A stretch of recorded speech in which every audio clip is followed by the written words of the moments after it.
Sir mute है आपका।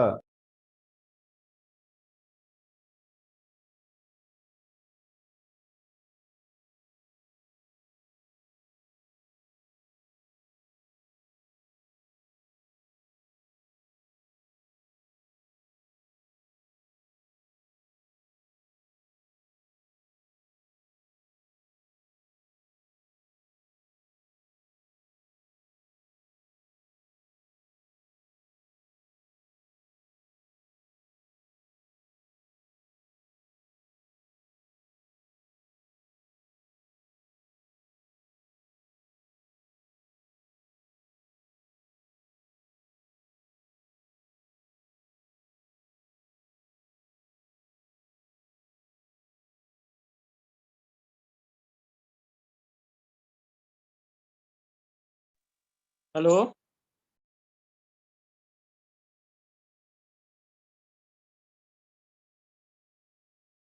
Hello sir. Edit ना कर पाए तो उसको उठा के यूआई से यहाँ से डिलीट कर दो। बताता हूँ यहाँ पे आज ही मत नहीं आ दिखाओ। रही थी सर आपकी। हाँ, आवाज नहीं आई थी। हाँ मैं इसीलिए आपको कॉल भी कर रहा था कि आपका म्यूट था वो। ओहो, अरे कॉल आ गई थी बीच में इसलिए म्यूट हो गया था। तो हम सीसार पे आ गए थे, इधर हम वापस एमडीसी पे आ जाते हैं। तो इधर हमारा ये फॉर्म है, अभी रन किया हमने। हमने क्या किया, इधर केवल डिस्प्ले स्टूडेंट पे चलता हूँ। 3 दिन है आपके पास, पूरा आपको इतना काम करना है, फ्राइडे सैटरडे संडे। और आपको 6 बार 7 बार 10 बार, जब तक आप बिना देखे लिखने ना लगो, एक एक लाइन क्लियर है तब तक करते रहना है। एडिट पे क्लिक करता हूँ, ब्रेक पॉइंट नहीं लगाया हुआ मैंने।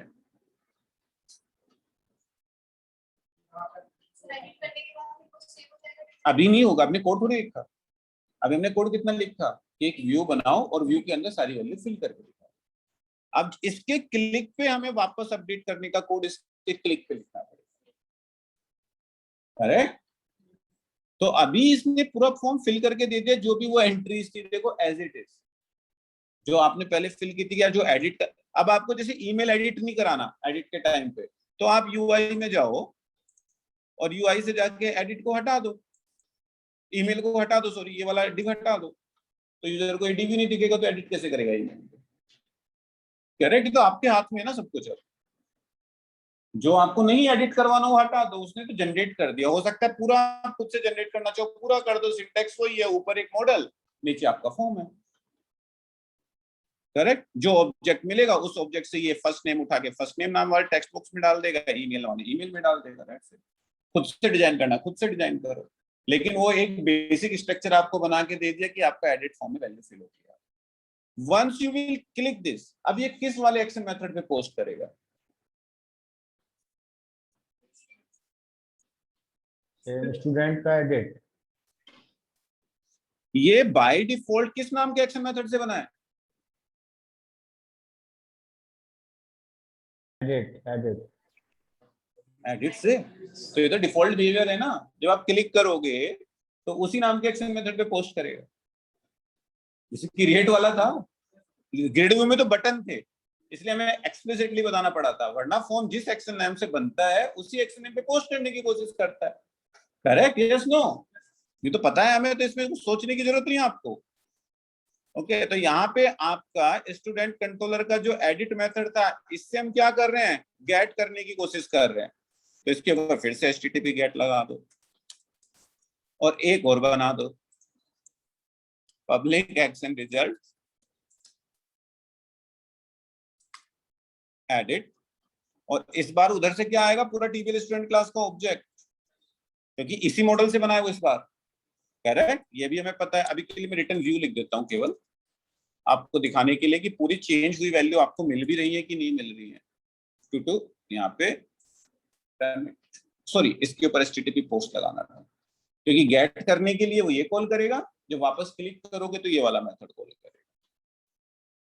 इसको ब्रेक कर देता हूँ यहाँ से, और इसके ऊपर http पोस्ट। तो जब आपको क्लिक करके आपको पता है कि आपका ये फॉर्म बना है, ये फॉर्म किस उससे बना है, किस एक्शन मेथड से, ये तो बाय डिफॉल्ट उसी पे जाएगा। किसी और पे कराना है तो you need to write. Okay, वो बना के दे देता है आपको। अभी इस लाइन का मतलब हमें नहीं पता, एंटी फॉर्जरी टोकन हम देखेंगे क्या होता है। इस सिक्योरिटी के लिए होता है कि हम किसी एप्लीकेशन को हैक ना कर सके।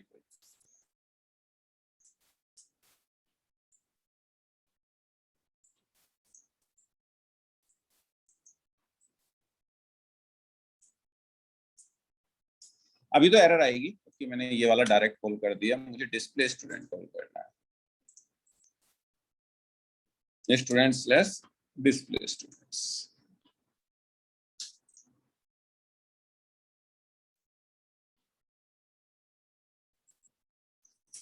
डिस्प्ले स्टूडेंट कॉल होगा, देखो ध्यान से देखना, मैं सब जगह ब्रेक पॉइंट लगा देता हूँ, चप्पे चप्पे पे पुलिस बिछा देता हूँ। एडिट वाले यहाँ पे भी, गेट वाले पे भी, यहाँ पे भी रुकेगा। अब एडिट पे क्लिक करता हूँ, कौन सा कॉल होगा बाय डिफॉल्ट? गेट वाला, तो क्यों गेट करने के लिए जा रहा है बाय डिफॉल्ट गेट। अगर आपने कुछ नहीं किया, ये कॉल हुआ, अब इसके ऊपर लेट्स से कि मुझे अपना नंबर चेंज करना है, आप ऐसे करते हो ना कहीं जाके अपडेट करते हो फॉर्म में, मुझे ये चेंज करना था, लेट्स से मुझे अपनी कंपनी चेंज करनी थी, एड्रेस दिल्ली लिखना था मुझे लेट्स से, ओके ये दिल्ली लिखना था तो दिल्ली लिख दिया मैंने। इसके बाद मैंने क्लिक किया, एज मुझे लेट्स से यहाँ पे 20 करनी थी, मैं 20 कर दी, ओके मैंने सेव किया। इस ऑब्जेक्ट में आपको क्या मिल गया? पूरी चेंज हुई वैल्यू। मैंने लास्ट में 5 रखा था, ओके एज मैंने 20 रखी थी, एड्रेस मैंने दिल्ली रखा।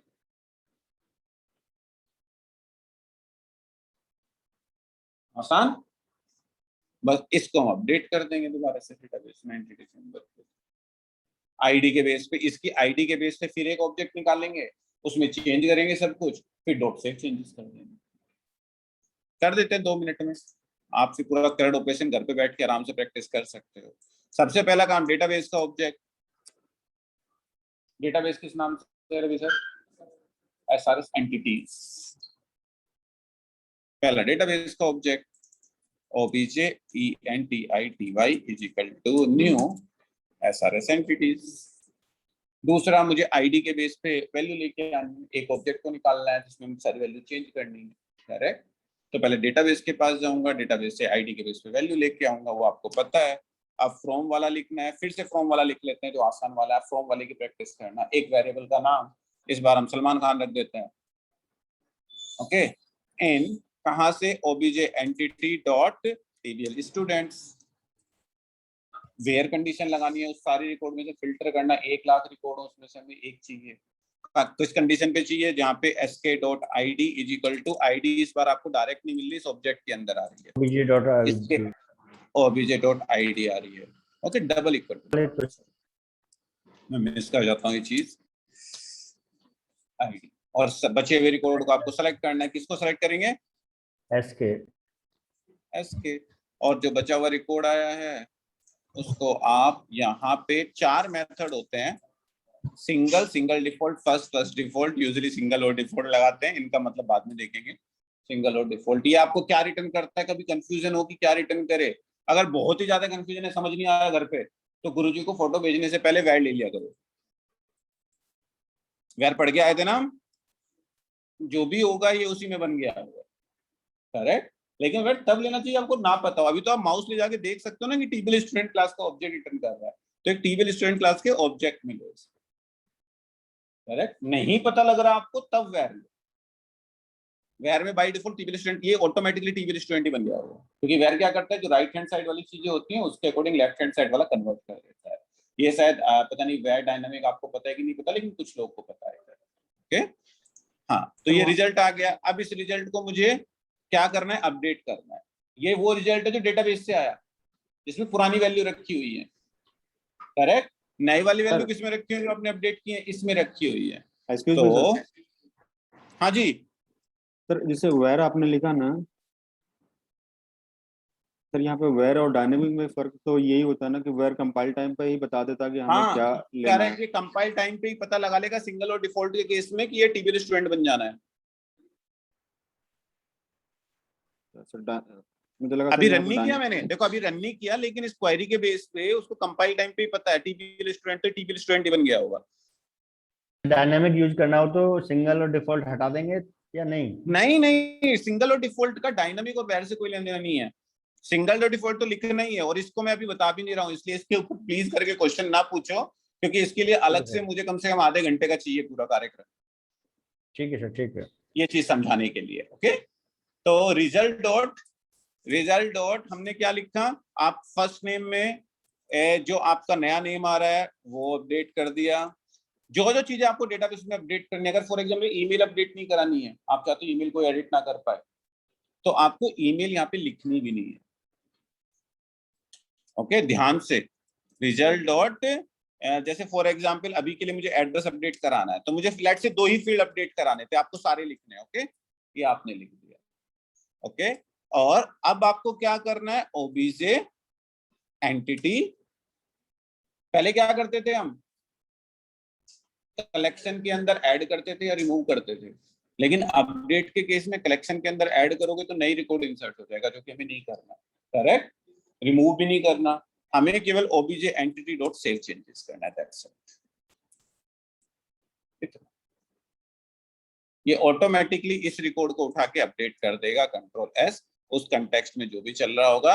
लेट्स चेक, और व्यू हमें कौन सा रिटर्न करना है एडिट के बाद, वापस मैं चाहता हूं बचे हुए रिकॉर्ड जितने हैं ग्रिड व्यू में दिख जाए, और बचे हुए रिकॉर्ड ग्रिड व्यू में दिखाने के लिए हम डिस्प्ले स्टूडेंट्स नाम का हमने बना रखा है, तो हम गए और हमने यहाँ पे डिस्प्ले स्टूडेंट्स वाला व्यू दोबारा से रिटर्न कर दिया।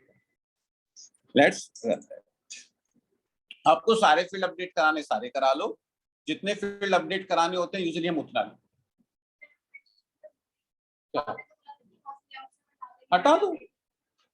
आधे लोग क्या करते हैं ना, मैं आपको बताता हूँ। मैं एक बार इंश्योरेंस करा रहा था बाइक का, तो डेवलपर होंगे बेचारे ने फ्रेशर बिठा रखे होंगे वो फॉर्म बनाने के लिए। ये इसका हाँ कौन सी कंपनी है पता नहीं, थी कोई कंपनी, उन्होंने क्या एक फॉर्म बना रखा था, तो मेरा हो गया था वो एड्रेस चेंज कराना था मुझे अपने घर का, तो उनकी साइट पे गया, मैं एडिट कर रहा हूँ तो एड्रेस चेंज करने का ऑप्शन नहीं, वो मेरे से 4 रुपये मांग रहे थे। एड्रेस चेंज करने के लिए डॉक्यूमेंट्स लेके जाओ, आपका तब होगा, क्योंकि जब आप एडिट करने जा रहे थे तो एड्रेस वाला जो फील्ड था ना उन्होंने डिसेबल किया हो। जैसे एडिट वाला फॉर्म आया तो अभी तो आपका टेक्स्ट बॉक्स अनेबल है, तो डिसेबल कर सकते हो आप, उन्होंने डिसेबल किया हुआ था एडिट के टाइम पे, लेकिन थे फ्रेशर्स वो, तो F12 करके मैंने क्या किया, नीचे से जाके उसको अनेबल कर दिया, तो मैं एड्रेस तो अपडेट कर पाया, लेकिन जब मैं सेव कर रहा हूँ आइडियली उनको डेटाबेस में सेव भी नहीं करना चाहिए था, मतलब आइडियली उनको वो यहाँ पे वो चीज दोबारा अपडेट नहीं करनी चाहिए। उन्होंने फॉर्म के ऊपर तो डिसेबल कर रखा था, लेकिन जो फॉर्म के ऊपर दोबारा वैल्यू थी उसको अपडेट भी करा रहे, तो मैंने वहां से जाके एनेबल करके किया, सेव क्लिक किया, वो डेटाबेस में आके अपडेट हो गया, नया एड्रेस हो गया, 100 रुपये देने की जरूरत भी नहीं पड़ी।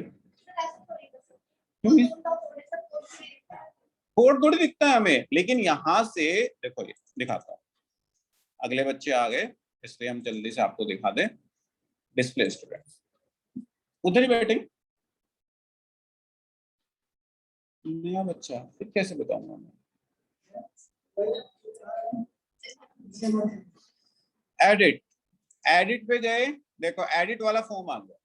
अब लेट्स से कि आपको इस वाले कंट्रोल में कुछ चेंज करनी हो रही, डिसेबल है, तो आप राइट क्लिक करो, इंस्पेक्ट में जाओ, इसकी पूरी HTML आ जाती है आपकी, यहाँ पे HTML आ जाती है। इस HTML में आप यहाँ पे जाके कुछ भी चेंज करोगे, AO न्यूविट की जगह लेट्स से मैंने कर दिया टेस्ट, एंटर, तो आपका यहाँ पे टेस्ट हो जाएगा, चाहे डिसेबल हो चाहे कुछ भी। आप यहाँ से इसको डिसेबल को भी हटा सकते हो, यहाँ पे आएगा disable is equal to true लिखा होगा, यहाँ पे जाके फॉल्स कर दो तो अनेबल हो जाएगा, ठीक है तो HTML ही ना। लेकिन आइडियली आपको ये सारी चीजें सेव पे नहीं करनी चाहिए डेटाबेस में अपडेट, क्योंकि हो सकता है यूजर आके यहाँ से आपको अपडेट कर दे, तो इसलिए वहां पे जाके हमें सर्वर साइड पे रिस्ट्रिक्ट कर देना चाहिए कि हम डेटाबेस में अपडेट ना करें, उन्होंने फिर भी सारी वैल्यू अपडेट कर रखी थी, हो गया। ये हाइड नहीं हो सकता कभी भी, ये नहीं होता है, नहीं ये तो किसी भी साइट पे देख लो, ये देखो ये लेआउट आप चेंज करके देख सकते हो, लेकिन आइडियली डेटाबेस में अपडेट नहीं होना चाहिए, वो आपको मैनेज करना चाहिए, जो कि आधे बच्चे नहीं करते, वो सारा कर देते हैं अपडेट। बट एनीवे मेरा वो कंसर्न नहीं, आप घर जाकर करके देखना। अभी मैंने फर्स्ट नेम चेंज कराया था, फर्स्ट नेम विजय राणा 1 मैंने विजय राणा 1 कर दिया, और एड्रेस मैंने चेंज कराया था, एड्रेस में मैंने टेस्ट लिख दिया, let me click on save, save किया, पोस्ट वाले पे गया, F10 हमारा एड्रेस गया, सेव चेंजेस हुआ, डेटाबेस में जाके अपडेट हो गया, बचे हुए रिकॉर्ड के लिए हमने दोबारा पेज के ऊपर कॉल कर दिया, ये बचे हुए रिकॉर्ड को पेज के ऊपर लाएगा और विजय राणा 1 एड्रेस में मैंने दिखा नहीं रहा हूँ, वरना एड्रेस भी चेंज हो चुका होगा। अगर आप जाके देखोगे तो आपका एड्रेस भी चेंज हो चुका होगा। तो this is how you will perform the CRUD operation, create, read, update, delete. आपको 3 दिन की छुट्टी है, आपको 5 या 6 फॉर्म बनाने हैं। मैं नेम कह रहा हूँ, सॉरी, आप टीचर रजिस्ट्रेशन बनाओ, स्टूडेंट बनाओ, यूजर बनाओ, कुछ भी बनाओ। एक प्रोडक्ट वाला पेज बनाओ जिसमें प्रोडक्ट का नेम, प्रोडक्ट का डिस्क्रिप्शन। अभी के लिए टेक्स्ट बॉक्स है, हमने सीखे हैं ना, हमने ड्रॉप डाउन सीखा ना रेडियो बटन सीखा। टेक्स्ट बॉक्स लेके आप डेटाबेस कनेक्टिविटी क्लियर करो पहले। कोई भी फॉर्म लो, उसको डेटाबेस में से, डेटाबेस से निकालो, दिखाओ, एडिट करो, डिलीट करो। क्योंकि इतना हो गया तो फिर आगे आसान है, फिर कुछ नहीं है। हाँ जी सर, स्क्रीन शेयर कर दूं? क्या? वो जो इश्यू आ रहा है सर, आप एक बार देख लेते हैं। देखो 1 मिनट है, 2 मिनट है मेरे पास, जल्दी से कर दो। सर आप होस्ट मैं रिकॉर्डिंग बंद कर रहा हूँ।